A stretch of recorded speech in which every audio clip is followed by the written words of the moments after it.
jail. And our fingerprint technician was helping out at sick call. And a guy grabbed her, pushed her into her office, slammed the door shut, pushed over 2 or 3 file cabinets against the door so you couldn't push the door open. Now this is in a jail, so you're not going to go outside and go up the fire escape and come through the second-story window and come down, or do a SWAT thing and come through the roof.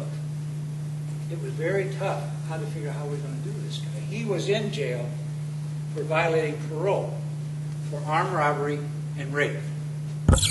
He had committed an armed robbery and a rape at a 7-Eleven, which got him arrested and back in jail. He has a 20-year-old female in that room with him. And we have no way to effectively get in there quick enough to keep him from killing her, if that's what he chose to do. Well, as my Uncle Duke would always say, there's more than one way of skinning a cat. Because we didn't have cameras back then, so forget that idea. Nobody was carrying handheld radios, aka walkie-talkies. So I convinced him in one of our many, many telephone conversations that day to don't hang the phone up, just lay it on the desk. Because every time you hang it up, then you have to call out to get an operator to call me, and they have to find me wherever I'm at. Just leave it on the desk. You want to talk to me? I'm right here. What did that give me in that room? You hear what's going on? A microphone. What we were going to do if he decided to do something bad? Well, we had a couple ideas in mind, but it rained blowing that door with explosives. Because the walls in that old jail were about this thick. So it wouldn't have been any cut through sheetrock to get into the next door. We knew what we were going to do. We had the SWAT team ready to rock and roll if it came to that. The FBI guy said, hey, you want us to send our negotiator? I think I got it, partner. But thanks for the offer. Guy from the city police, you want me to bring my dogs over? I don't know how they get in that room, but thanks for the offer. Sometimes a county sheriff has to rely on a county sheriff. Now, I happen to have 2 state certified practitioners of psychiatry helping me because they have both dealt with that guy.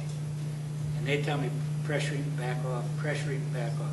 So I had aces he didn't know he was betting against, to use your privilege. And it was good because at the end of the day, when I'm kind of getting tired, and he obviously is getting tired, he hasn't left the room, and the only thing he's had to eat is whatever candy she had in her desk. And I kept telling him all day, you don't hurt her, we won't hurt you. You hurt her, you'll leave here in a sack. You have my word on that. Now, he didn't know me. He knew I was the sheriff. Because he said, I know you wear 2 guns, Sheriff. I've seen you take them off when you come into the jail. Because I used to eat with the prisoners. Go upstairs with the fellas and eat with them. They thought that was unusual. The guy said, are you bad, Sheriff? I said, no, I don't think so. I think I'm crazy. He said, man, you must be bad. You can get hurt in there. I said, you can't kill me and eat me. That's against the law. And I laughed just like that. Now they're worried. Because is this guy crazy like he said? Anyway, Bob decided to finally give it up. He said, Bob, now I want you to do, when you come out, I want you to open the door. I want Mary in front of you. I'm going to be standing at the end of that hallway. You can see me when you step out of that room. The press is right here to my left when you come out of that room. That's what you want. They're here to watch you release her unharmed. Bob, don't forget what I told you. You don't hurt her, you won't get hurt. You hurt her, you'll leave her in a sack. What he didn't know is I had a gun under my bulletproof vest that I would have shot him with on the 6 o'clock news. Because he wasn't going to leave if he hurt her. Because I gave him my word. He comes out, he gives us her. I take her back here. Bob, go this way.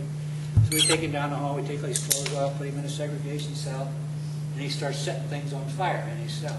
So take everything out of that room.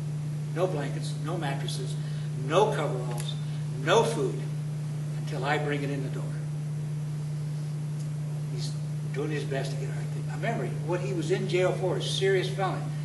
Got in touch with the DA, said, you got to get this guy transferred back to the state prison because we can't handle him here in my little cracker box jail that was built in 1888 to hold 60 prisoners, which had 300 prisoners in it. The top floor, the 7th floor, is where the bad guys were. Our deputies, our trustees, had to carry the food up 7 flights of stairs to get to the 7th floor. And he wondered why we had cold food by the time they got up. I would have caused a riot, because that was the only riot we had in that jail was over food.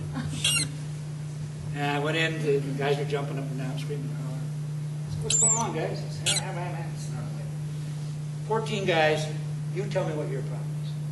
And she starts, or he starts. And he said, don't interrupt your friend. Now we're going to debate him a little bit. Maybe you aren't as tight as you thought you were. So we go around the room, everybody tells me what do I. I said, tell the warden, so give me some pencils, give me some paper. Now you write down your version of why you're unhappy, what's going on here. Not his version, not your complaint, just your complaint. So they write it out. I'm collecting them. Warden, did you give me 14 pencils? Yes, sir, I did. One of them must have went AWOL because I only have 13. I guess you can't trust anybody. Remember, I trusted it. I get about over here. Sheriff, we found your pencil. There was some thumping and scuffling that took place just before somebody said, we found your pencil.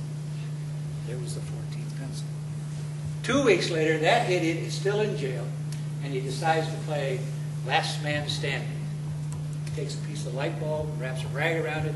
I'm going to kill the first person that comes in with a cell block. Well, it ain't going to be me. Don't even think that. Okay? Mommy, he didn't raise any fools. Not too bright kids, but not fools. So we go in there and said, Bob, what's this? Because he had soap, suds, and water on outside his door, steel floor. He said, I want to get into drug rehab, and you're not letting me, blah, blah, blah. And if you come in here, I'm going to kill you. And I said, Bob, I'm not coming in there. I'm going to stay right out here. These 4 deputies are going to step outside, and they're going to come back in with a mattress.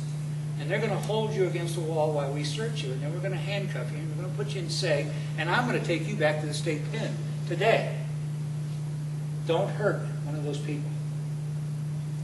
Remember what I told you a couple of weeks ago? Bob says, guys are going, don't do it, man. He's got that look in his eye. He wants to shoot you. Now, I'm wearing a gun in the cell block. Absolute. No. My own rules. Don't carry a firearm into the cell block. What was the purpose of this gun? Show and tell. Show and tell. Because I've already kept my word with him once. And my word was what? You hurt, you'll leave here in a second. You hurt one of these deputies, you won't leave here, but we're in a second. Now I'm wearing a gun and he can see it. Keep your word. That was the whole idea of not trying to be a tough guy, not raising my voice, not screaming and hollering, not pulling the gun out and threatening. You'll leave here in a second. You have my word on that. It's John Wayne kind of thing. I know, I was still thinking that too. Okay? But it worked because it's a matter of, it's not a matter of ego, it's a matter of can you get this guy's attention that you're serious about what you're saying. Sometimes we say things and